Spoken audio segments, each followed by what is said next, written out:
counterpoint with Secretary Salvador Panelo kanina, hindi maiiwasan ang topic ng press freedom. Patuloy pa rin kinukwestiyon ang Pangulo tungkol sa ABS-CBN shutdown. Sa video na ito, may sinasabi si Secretary. Panuorin po natin. Marami nga gumamit po dyan sa paksayang ABS-CBN. Ginawa nilang convenient excuse. Dahil daw yung shutdown, kagagawan ni Presidente. Ganun ang katotohanan, nilang ulit na nating sinabi, na yung pong pagsarado niya ay hindi nanggaling kay Presidente o kahit na kanino man. Kung hindi, ang batas ang nagpasarado niyan sapagkat yung prangkisang hawak niya ay tapos na, nag-expire na. Ay, paano ka makaka-operate kung wala ka ng prangkisa? So by operation of law, it has to cease and desist from operating. May 4 ito nawala ng prangkisa. Nung May 5, nag-ooperate pa. Kaya yung NTC, gumawa na siya ng order na cease and desist ka na dyan. Wala ka ng prangkisa.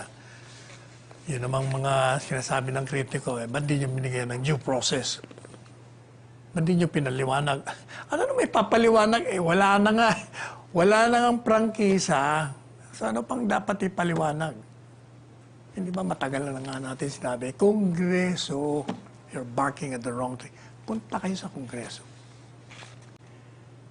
Ang masakit pa nito, pinipilit po nila yung pagsarado raw, konektado at simula ng pagkapatay ng freedom of the press. Ito ang katawa-tawa. Paano mamamatay ang freedom of the press? Gaya na nga sinabi natin. Bakit naman? Kita nyo, nung nagsarado, sinasabi nila, paano na yung aming source of information? And dami nga natin yung sources of information kahit nga ang ABS-CBN, dahil may mga sister companies, nag-ooperate pa rin. May radyo patrol pa din. Ganun pa rin yung mga komentarista nila sa radyo. Nandiyan pa rin sila. So, anong nabago?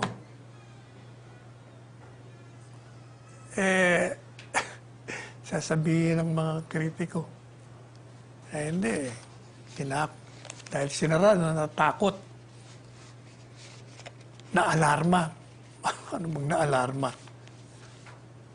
Basahin niyo po yung mga binabasa natin dito, editorial, mga komentarista, mga kolumnista na bumabanat kay Presidente, bumabanat sa gobyerno, kung sino-sino ang pinupuna. Ano ba tawag niyo ron? Yun ang malusog na demokrasya. Yun ang freedom of the press na tinatawag.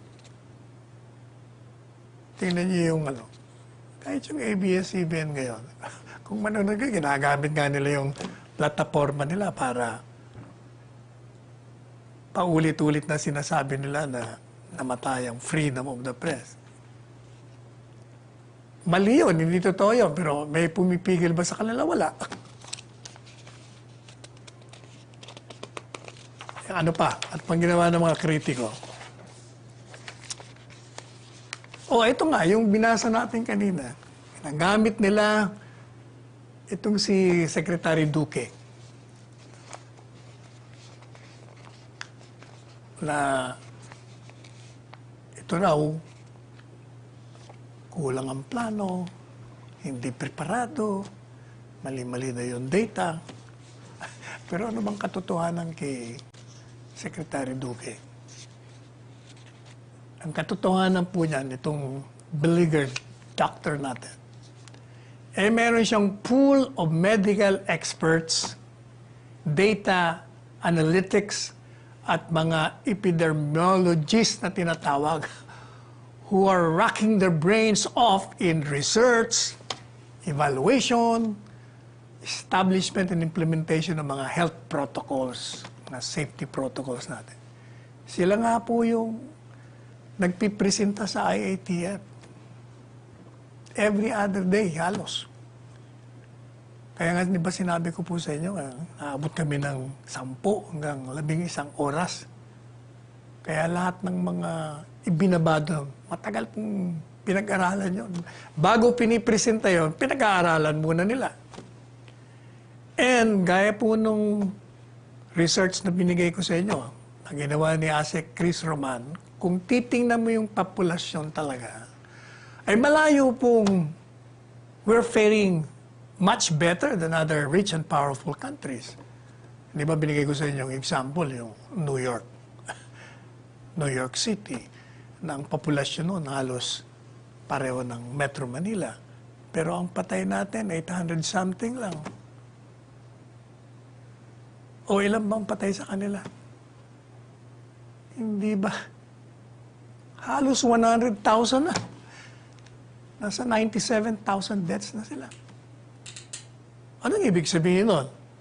Kung hindi tayo nag-lockdown ng maaga, siguro, umabot din sa ganun ang namatay sa atin. So, paano nyo sasabihin na itong si Secretary Duque walang ginawa o kulang ang ginawa? Nagkasakit na nga yung mama Pagkatapos, isa pang naging ground nila, nagsalita daw na, nasa third wave na tayo. Pinagkaguluhan nila yon. Sa totoo lang.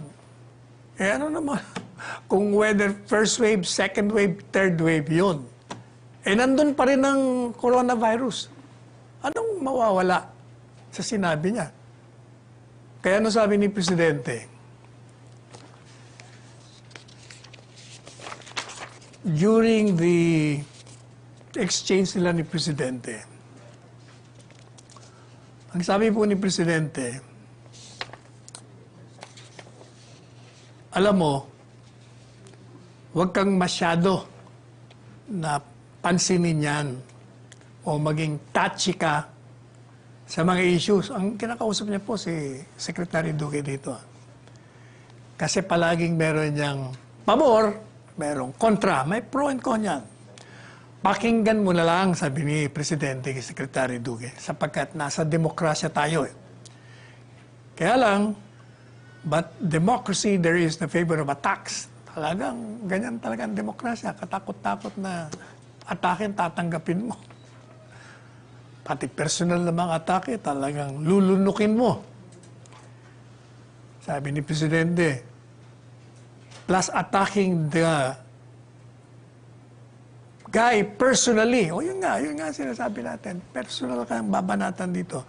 So sabi ni Presidente, Secretary Duque, so alam ko ikaw, you are hard-pressed and I know your situation. You just tell us if that is the one that's in your gray matter between your ears, sabihin mo na lang sa kanila. Ngayon, kung ayaw nilang maniwala, bahala sila. Saka lang po ninyo, sabi ni Presidente, kailangan ng attitude natin ay ganito. Kung nagkaroon man ng pagkakamali, basta hindi sinadyang pagkakamali, dapat iintindi natin. Walang malis, kumbaga. Kagaya nga po nitong PPE. For the first time, sabi ni Presidente, I take full responsibility dun sa PPE na mahal. Kasi kung matatandaan po niyo, during the initial stages of this crisis, yung pong mga PPE noon, hindi ba kulang na kulang tayo? Halos hirap na hirap tayong kumuha at may mga dumarating na mga yung pala low quality. That is why marami tayong namatay ng mga doktor, mga health workers. Kaya nung pinaliwanag ng isang USEC sa DOH, bakit mahal? Paano? Ang sinasabi ng iba, yung binili nilang PPE, baka 4 lamang ang sangkap na naroon. Eh, ang PPE po ay kumpleto eh. Itong binili ng DOH. Merong headgear. Merong face mask na disposable. Ito po, disposable ito. Nakita ko po yung sa isang pinakitang ospital.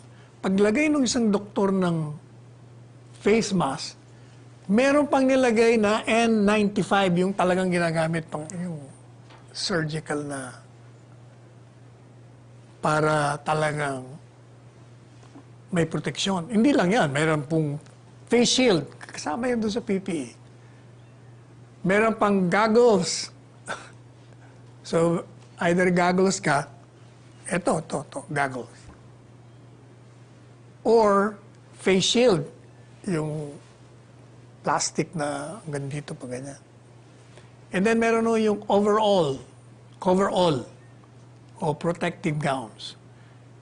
Kasi daw yung mga dati, pumapasok doon yung tubig, kung baga nagpe-penetrate, hindi yung kagaya itong mga mamahalin, kumbaga kalidad, materialis puertes. Kaya mahal. Apart from that, meron pang footgear. Kumpleto, meron pang gloves. O kaya mahal. Kaya sabi ni Presidente, sinabi niya kay Secretary Duque noong mga unang araw, wala akong pakialam. Kaya mahal yan, bilihin mo yan. Sapagkat kailangan natin yan. Ngayon, may naririnig pa ba kayo namamatay na doktor? Ilang linggo na? Wala. Kasi nga, yung mga PPEs natin yon talagang dekalidad na. They're well protected. Ano pa? Bakit natin sasabihin na maganda yung mga panuntunan na pinag-aralan ng mga pool of medical doctors at yung mga kasama ni Secretary Duque. Ay hindi po ba tingnan nyo, yung namamatay sa atin ngayon, nung isang linggo, 2 araw, sunod-sunod, 4. Following day, naging 5. Ngayon, 6. Eh dati-dati, ang dami. Kaya nga naging 800 eh. Plus, ang magandang balita po doon, maraming recoveries na. May 3,000 mahigit na yung recovery natin. Ibig sabihin eh, maganda na yung health system natin. Doon nga po sa Asian Hospital, pati dyan sa UARM, at iba pang hospital, tinatanong ko sila eh, kumusta nga pala yung number of COVID patients nyo? Sabi, dati-dati wala nang bed na pwedeng higaan ng pasyente kasi punong-puno, lalo na sa ICU. Ay ngayon, may mga bakante na. Ibig sabihin, nagkakaroon po tayo ng magandang figure on this. Ibig sabihin, maniwala yung mga kritiko hindi. Napa-flatten natin ng curve na tinatawag. Bumababa ang bilang. Kaya nga nag-umpisa na tayo magbukas ng tinatawag na modified. And ang balita natin, pati itong mga Metro Manila mayors, gusto na nilang bumalik sa general community quarantine. Ano ang ibig sabihin? Ibig sabihin, maraming pwede na lumabas, maraming nang pwede magbukas. Katunayan, gusto nga nilang pabuksan na yung mga restaurants, yung dine-in. Ang ayaw lang nila yung transport. Kasi may problema nga naman tayo sa transport. Sa bus. Paano mo nga naman papaupuin yun? Kailangan may physical distancing. Alam niyo po ba na ilang beses ko napanood kaninang madaling araw at ngayong umaga, yung sinasabi ko sa inyo na meron silang study na pag bumahin ka, abay umaabot sa lampas ng 12 feet yung inaabot ng virus. Kaya kailangan talaga nakatakip yung mga mukha. matindi talaga. Ano pa nga pala yung mga binanggit pa ng mga kritiko? O hindi ba yung kaso ni General Sinas? Bumabanat sila, panay-banat nila, hindi pantay-pantay ang batas. Ay bakit yung si Sinas hindi tinatanggal? Sus Mariosep. Sinabi na nga natin sa inyo nakademand na nga kriminal at administrative. Pero paulit-ulit, yung pa rin ang ginagamit nila. Talagang kung baga, kahit na anong sabihin mo sa kanila, dahil ang focus nila, kalaban nila si Presidente, ayaw nila sa administrasyon, so paulit-ulit. Baka sakali, kung paulit-ulit na kasinungalingan, ay magkaroon ng kahit na stamp of truthfulness. Dahil yun ang palagi mong naririnig. Anong masasabi nyo sa mga sinasabi ni Salvador Panelo? Mag-comment down below.